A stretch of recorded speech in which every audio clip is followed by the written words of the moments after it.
Now, 5 members of the protest group Insulate Britain have been handed jail terms today at the High Court for contempt of court following a government injunction preventing them from protesting on the M25 in September 2021. Well, our correspondent Greg Mackenzie is at the High Court in central London for us. Greg, just tell us more.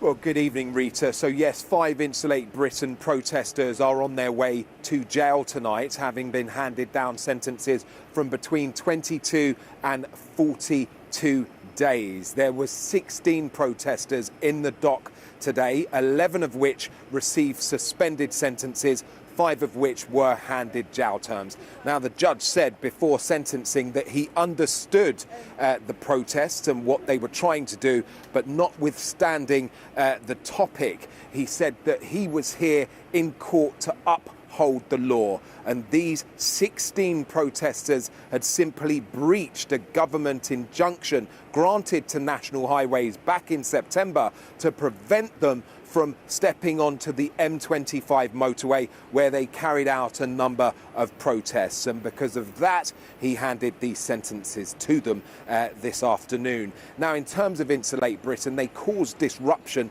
up and down the country last year in September, October and November in central London, Birmingham, Manchester, even the port of Dover. Now, in London alone, the policing cost came to £4 million.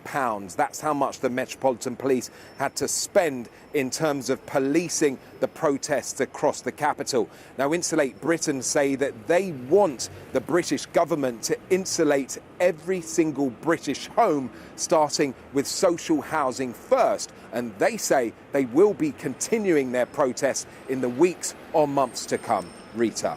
Greg, thank you very much. Greg Mackenzie there.